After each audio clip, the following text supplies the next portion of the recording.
the issues. But you came as a person, a concerned person. It has taken Reed more than 2 years to produce Stop the Madness, and while the record and video is being well received overseas, U.S. stations are shying away from it. Reed realizes drug abuse is an uncomfortable issue to talk about, but feels there are other reasons the entire project is met with resistance.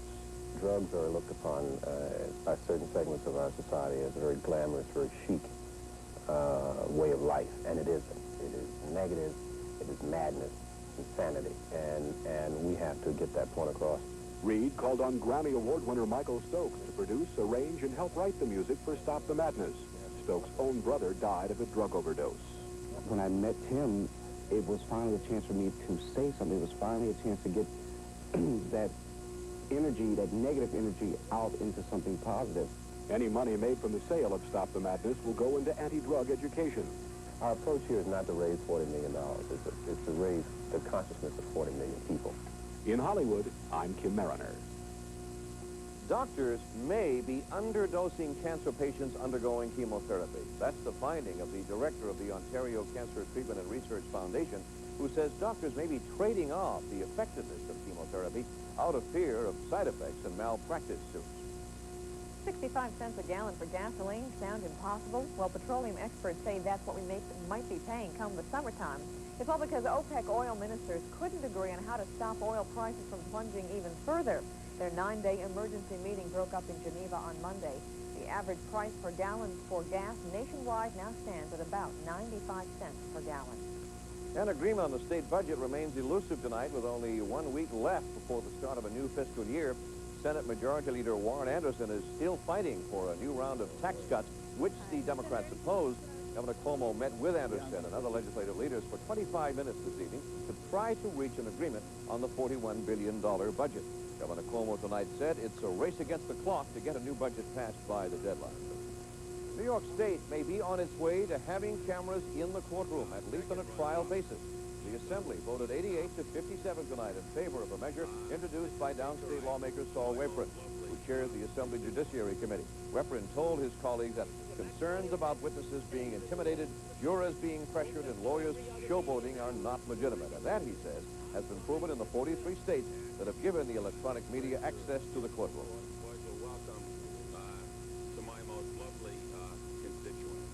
Well, those lawyers or judges that want to be actors have been doing it for years, and those that want to perform their duty and do the job for their clients in any event or for the state of New York have been doing it properly for years, and they'll continue to do so. Weprin introduced a similar bill 3 years ago, but decided to hold off on another try until this year, when key Senate Republicans came up with a campaign bill that Weprin believes has a good chance of passing that House. 4 Saratoga County residents have been arrested in connection with a fire on February 22nd at the Baltic Shore Motel on Route 9 in Malta. Charged with arson in the 3rd degree and burglary 2nd are Lorraine Schmilke, 19, and Christopher Schmilke, 29, both of Malta.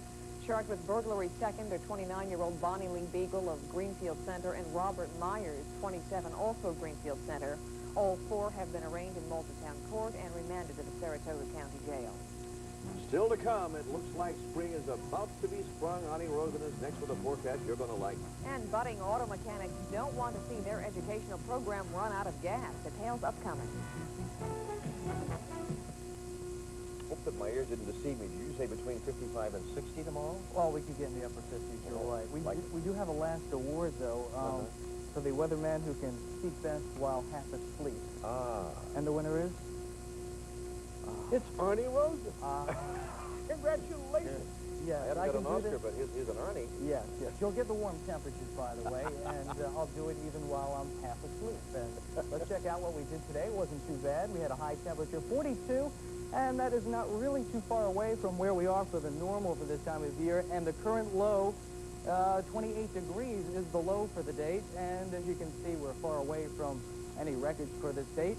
And here are the current temperatures going on right now.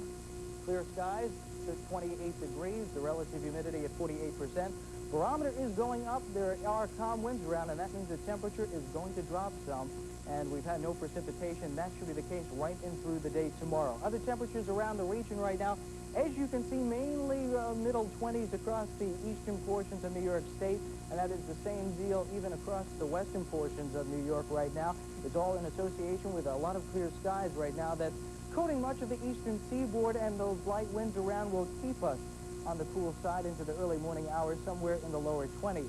But the clouds are not far away. They're coming into the Great Lakes, all in association with a warm front that will be moving in our direction during the course of the day tomorrow. It'll give us that mixture of clouds and sunshine tomorrow. A real nice day, to say the least, because I think we'll get sort of a 50-50 type of mix with those clouds and sunshine. And best of all, we're going to have some warm temperatures around. At least for this time of the year, will be a good 10 degrees above what we should be, somewhere in the middle 50s for a daytime high. But you can see down to the south and west of us, we're going to have temperatures that are going to be creeping into the 70s in the Ohio Valley. And the way things are shaping up right now, that southwesterly wind will continue to push in those warmer temperatures right into the day on Wednesday. So if we look for readings on Wednesday, maybe going into the middle, perhaps the upper 60s. Yes, sirree, that would be nice. And along with that, plenty of sunshine. As it looks right now, this frontal system to the west may give us a passing shower sometime tomorrow night. And as our 5-day outlook shows, an early shower could be in the works for on Thursday. But for Thursday, Friday, and Saturday, I think all 3 days will get some sunshine around. Temperatures for the 3 days a little bit cooler, but still upper 40s and lower 50s are really not too bad this time of year, considering the average high should be somewhere in the middle and upper 40s. So all in all, the next 5 days look pretty good for us. Here's how the forecast goes for tonight. Clear to partly cloudy and cool for this time of the year. Temperatures dropping down to about 20 to 25 degrees. Then for the day tomorrow, a mix of clouds and sunshine. And it will be a breezy, mild day. Tomorrow's high reaching somewhere in the middle, perhaps the upper 50s if we get enough of that sunshine. And then for Wednesday, a warmer day, mostly sunny. This will be the most fantastic day of the week, I think. Highs will be in the middle 60s. There is a chance that day we could get to 70 degrees. And then for southern Vermont, western Massachusetts, clear to partly cloudy tonight, and a mix of clouds and sun tomorrow. Temperatures tomorrow going into the middle 50s. All the forecasts seem to be getting better. Oh, yes, it's springtime. Love it. Thank you, buddy. Residents of a remote island have something more important than the weather to worry about, Arnie. The volcano in the Indian Ocean island of Reunion belched Smoke and lava for the 5th day in a row. Some 500 people have been evacuated, several homes have been destroyed, fields have been buried by lava, but no injuries have been reported. 500,000 people live on Reunion Island, ruled by the French. Students in the automotive mechanics program at the Capital District Educational Opportunity Center are vowing not to give up their efforts to save their curriculum. They'll fight on, even though they were told today the automotive program cannot be saved. Bob Lawson reports. The 30 auto mechanic students look at their EOC program as a big chance for meaningful employment, so they vow not to accept its termination without a fight. They say it's as if the rug was pulled out from under them when administrators decided to kill the automotive curriculum at the end of summer. This is the last EOC auto mechanics program in the state. We're not going to be able to get the education that we want if they phase it out. The students say they were told that EOC needed their auto shop space for a new program. But EOC Director James Sharp says there's more to this than just the need for space. The program itself has not been as viable as it should have been over the last several years. Sharp says the program has been plagued by low enrollment and a high dropout rate. The center was unable to offer the high-tech training now demanded in the auto repair industry. Hence the search for a program that would better serve more people. The choice, food service. That is a growing industry in the Capital District area, and there would be many job opportunities. At an afternoon meeting, Sharp assured student representatives that most of the class would have sufficient time to complete the course, and efforts would be made to get some enrolled at Hudson Valley Community College. The students were not satisfied. I'm real disappointed. I didn't get any real answers.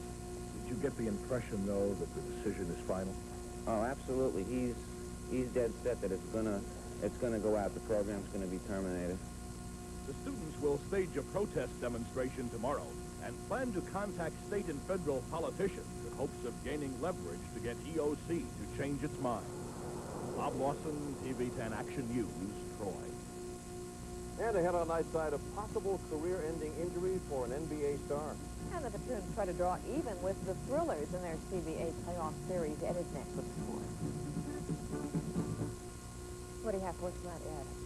Well, potentially, as we mentioned before the break, a potentially career-ending injury, Marcy. The word at this hour is A little bit more encouraging than it had been for Ralph Sampson. The Houston Rockets forward suffered, as we said, a potentially serious injury. Happened in this fall tonight at Boston Garden. The latest word now is that Sampson has been x-rayed. The pictures show no sign of a fracture in his head, in his neck, or in his back. Now, earlier there had been fears that he had indeed suffered a broken back. Not true, according to the x-rays. In addition, Sampson immediately after the fall reported he had no feeling in his lower right leg. Later on, though, that changed, too. Sampson now can move that foot, and he does have sensation in it. So at the moment, while you can't really call it good news, the picture is much brighter than it was before. As for the game itself, the Celts were looking to extend their home winning streak to 24. That is just 3 shy of the record. And they did it. Ainge to Paris there for the jam. The Chief had 19, but the big story as usual, Larry Bird. Again, hitting from all over the place. That one good for 3, and then off the turnover now. It's Bird in the lane. It's good, and he draws the foul. He gets 36 on the night. Boston wins the game by 7. Now, closer to home, the Patroons tonight have a new lease on life thanks to a clutch win over at Tampa Bay. The Thrillers did get some great individual performances in this game. Like right here, watch the great pass from Rick Lamb to Kevin Williams for 2. Williams gets 30 points before it's all over. Right here, he's double-teamed inside, no sweat. Just moves back out a few steps and hits. And now there's Don Collins. Here he is on the drive, loses the ball, gets it back again, up and in. Collins leads everybody with 35, but Albany still wins the game. Right here, Collins now with the miss, and the ball gets loose. Slick Wheeler comes away with it. He goes coast to coast. Wheeler and Ankrum each got 21 on the night for the Pats. And then there was Kenny Nett, number 34, ends up with 25 points. The Pats spreading the scoring around in this game. Close all the way, but Albany wins by 3, so the series now is deadlocked. The 2 games apiece, and they'll play game 3 at the Armory on Wednesday night. Still on basketball, if you were wondering about the NIT, I know we all were. Ohio State and Wyoming won tonight, so they will meet for the title. We have a couple of grapefruit items to pass along tonight. The Albany Yankees lost to Greenville again. 12-3 was the final today. On a brighter note, Whitehall's Randy St. Clair had a good outing for the Montreal Expos. He threw 2 scoreless innings. The Expos won 8-0 over the Reds. Those 2 scoreless innings sure can't hurt his chances of staying with the big club. Drag racing's Big Daddy, Don Garlits, has a reason to be a proud papa tonight, if you'll pardon the pun. He set a new speed record. Garlits yesterday becoming the first man to break the 270-mile-an-hour mark in a dragster. 272.56 to be exact. And in case you haven't heard Mike Tyson's next fight, the one scheduled for this Saturday in Glens Falls, well, it has been called off. Mike has an ear infection. The fight has been rescheduled for May the 3rd.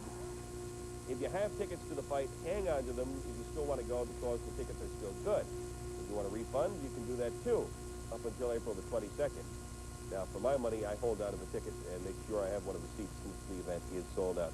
And once again, the latest word now on Ralph Sampson, the word out of Boston, he is in good condition after what at one point looked to be a really serious injury tonight at Boston Garden in the game between the Rockets and Celtics. So it looks like he'll be okay. Good. Okay, thank you.